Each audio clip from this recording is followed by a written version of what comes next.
દોસ્તો, ઘરડા ગાડા વાળે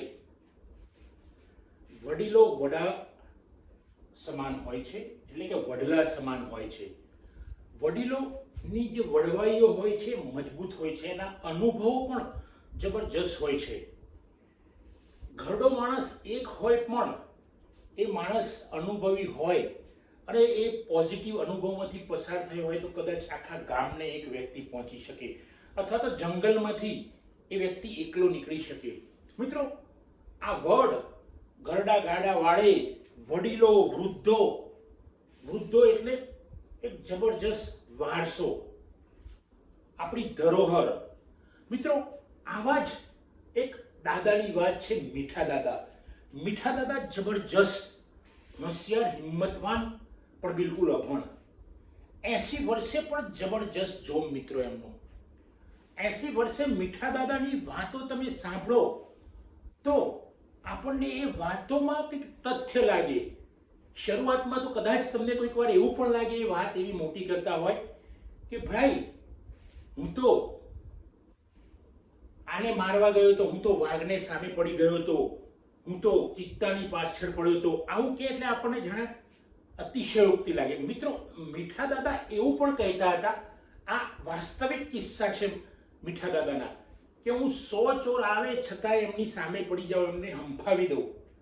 મીઠા દાદાની આવી વાતો સાંભળીને અમે હસતા હતા નાના હતા ત્યારે. 2-3 મિત્રો અમે બેઠા હોય, સરસ મોટી મોટી વાતો કરે, સરસ, અને વાસ્તવિક ઘટનાઓને ટાંકીને વાત કરે. ત્યારે અમને એમ લાગતું કે દાદા ગપ્પા મારતા હશે, પણ રિયલમાં જે મીઠા દાદા વાત કરતા હતા કે ભાઈ, હું 100 ચોરને મારી શકું. ત્યારે થોડીક અમને વિશ્વાસ પણ એમના પર આવ્યો.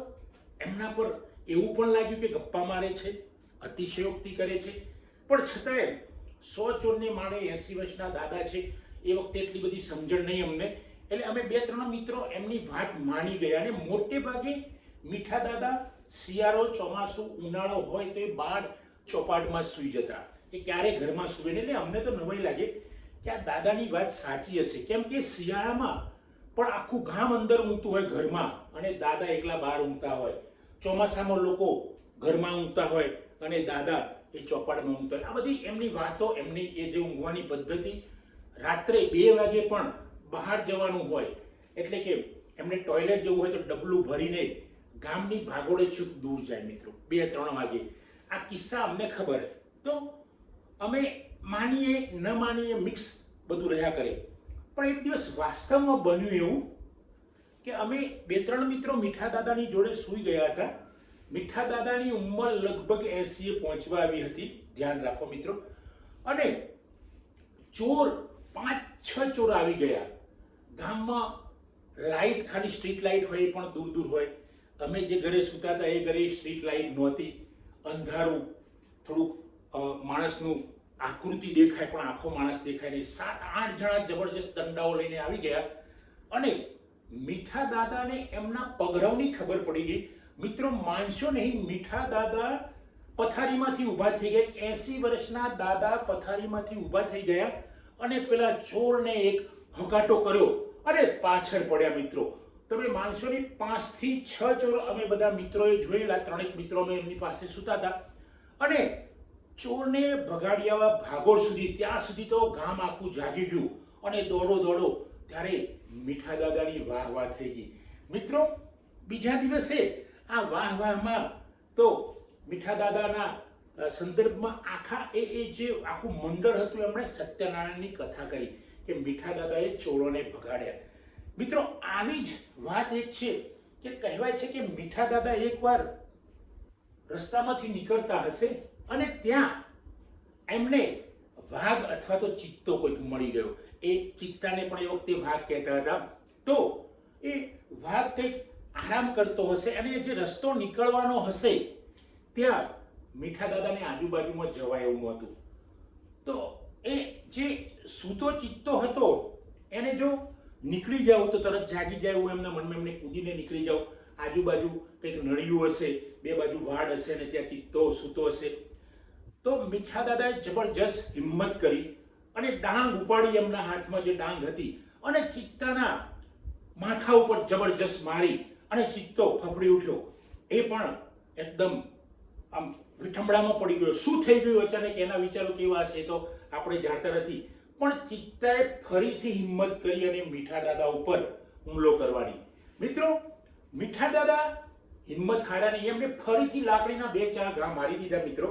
અને જે પહેલો ઘા વાગ્યો હતો, એ તો પહેલો ઘા શુરાનો કહેવાય છે. પહેલા ઘાએ ચિત્તાને અસર તો થઈ ગઈ હતી, પણ ચિત્તાએ પણ પૂરી હિંમત કરી અને 2-3 ઘામાં ચિત્તાને ભોંય ભેગો કરી દીધો.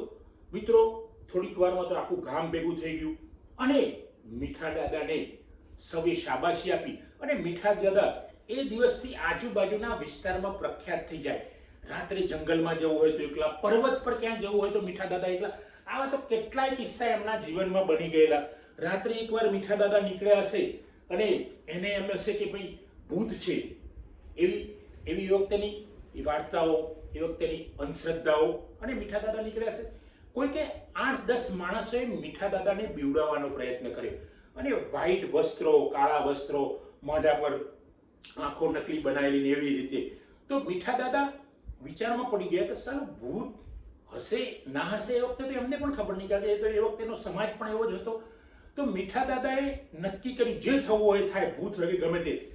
લાકડી એમને વિંજોરી મિત્રો, અને 2-3 જણાને વાગી અને બૂમો પાડીને ભાગ્યા. એ છે જંગલ બાજુ ભાગ્યા. ત્યારે મીઠા દાદાને ખબર પડી કે આ ભૂત નથી, આ તો માણસનું વાસ્તવિક ભૂત છે.